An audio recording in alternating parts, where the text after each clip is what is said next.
boys and girls, it's Mrs. Pecora back to read to you from our novel, Prince Puggly of Spud and the Kingdom of Spiff. So I need you to sit back, relax, and enjoy Chapter 8, the Queen of the Slobs. Between the two kingdoms was nothing but trees. They blew in the swish of a spiffian breeze. Maples and beeches and poplars and pines, all of them dripping with creepers and vines. They made up a forest forbidding and dense. It sprawled on for miles. It was rather immense. Right up through the center, a river of blue neatly divided the forest in two. The banks of the rivers weren't quite so pristine, not nearly so fresh, not nearly so clean. This was near Spud, where the land was a swamp, where you couldn't just stroll, you more had to tromp. The ground was all clammy and slimy as snot, besotted with fungus and festering rot. There was life there, of course, but mostly it was bugs. There were spiders and ants, and especially slugs. Crossing over the river in an elegant arc was a bridge made of stones. They were mossy and dark. Down below, underneath it, where nobody went, where the riverbank oozed in its gooey descent, was a princess. Yes, that one. She was flopped on a log like a rag or a sloth or some miserable frog. Prince Hep, she lamented. I guess he was right. I belong in a dump. I'm a miserable sight. Even though he's a jerk and the prince of the snobs, he was right about me. I'm the queen of the slobs. Quite clearly, the princess was down in the dumps, amid fungus and mushrooms and moldy old stumps. Yet insults alone were not nearly enough to upset a princess so stubborn, so tough. She had heard the same thing from her father for months. In her flannel pajamas, she looked like a dunce. But her father's derision was never so bad, not from a lovable goof like her dad. For in spite of his jibes, in spite of his digs, in spite of his perfectly powdery wigs, in spite of the way he would holler and shout, his love for the princess was never in doubt.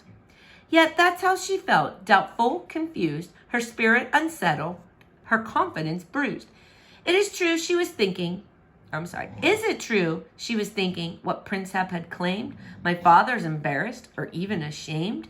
Ashamed of my slippers, my eruption of hair? Ashamed of these silly pajamas I wear? Could it be that my father, my very own dad, would believe such a thing? Well, that makes me mad. Fine then, she cried. I shall never go back. I shall live here alone in a little grass shack. Here in the woods, in the shade of this bridge, I'll set up my home at the foot of this ridge. I have water and shelter and all I could need. The only thing missing is something to read. The moment she said it, she knew she was sunk. Her head started spinning as if she were drunk.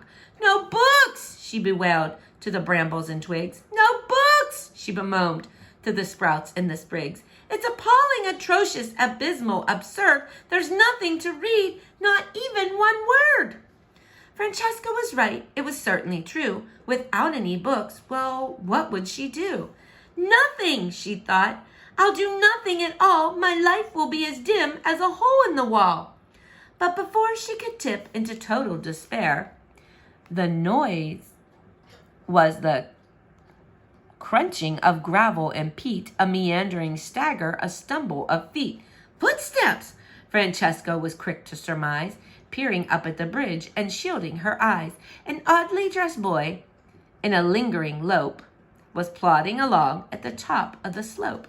He tramped and he trudged as he came up the road. When he got to the bridge, his wandering slowed. He stopped in the middle, he leaned on the rail. The whole of his person was weary and pale. The Spiffs! He spat out in a venomous voice. I should send them all packing if I had a choice. Back at their palace, I was treated like dirt. To be treated so badly, well, that really hurt. They deflated my ego. They punctured my pride. I felt 2 inches tall. I felt awful inside. It's degrading, he grumbled. Demeaning, he hissed. I'm a prince, he cried out with a shake of his fist. So it would seem, Francesca agreed. Your manner and bearing are regal indeed. You say you're a prince? I believe that you are, despite wearing clothes that are rather bizarre.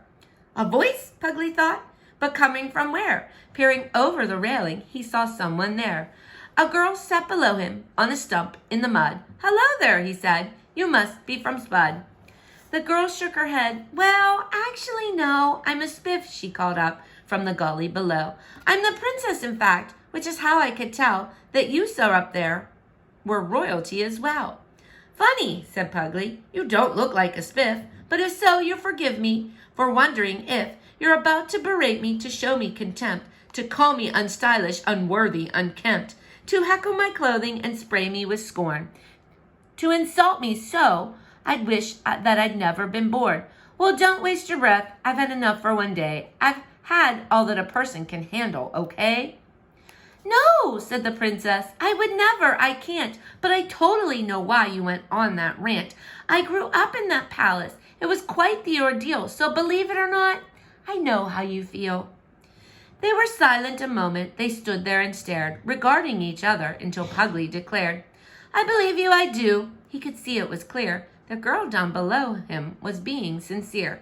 "You know," he went on, "it's quite a relief, finding someone to share in a bit of my grief. It's nice to meet someone with whom you agree. Those Spiffs, no, not our cup of tea. Now, I know I've not made your acquaintance as yet, but you seem so familiar. Have you and I met?" "I don't think so," said Fran, "but I'm a bit out of touch. It's why I like wearing pajamas so much." "Pajamas!" cried Puggly. "I've seen them before. It was you coming out through the palace's door. You were running away. You were crying, I think. Yes, I remember your slippers. They were pink." Frannie looked down. She wiggled her toes. "My father," she sighed. "It's all about clothes. But I prefer books. It's just who I am. And so I decided to go on the lam." "On the lam?" Puggly asked. "But where will you go? Living under a bridge won't be easy, you know." "Where else can I live?" was Francesca's reply. "All the rest are the same, all the kingdoms nearby. There's the Kingdom of Sleek and the Kingdom of Chic. In either I wouldn't last more than a week. In the Kingdom of Maud, the Kingdom of Fad, I think we both know they're equally bad. Perhaps worst of all is the Kingdom of Hip. I can tell you for sure I'll give that one a skip. The way that I see it, every kingdom's the same, all following fashion, all playing the game. So instead I'll live here in this leafy abyss. There's no kingdom out there that's better than this." "Wait," Puggly said. "There's a kingdom you missed, one kingdom you didn't include on your list." Francesca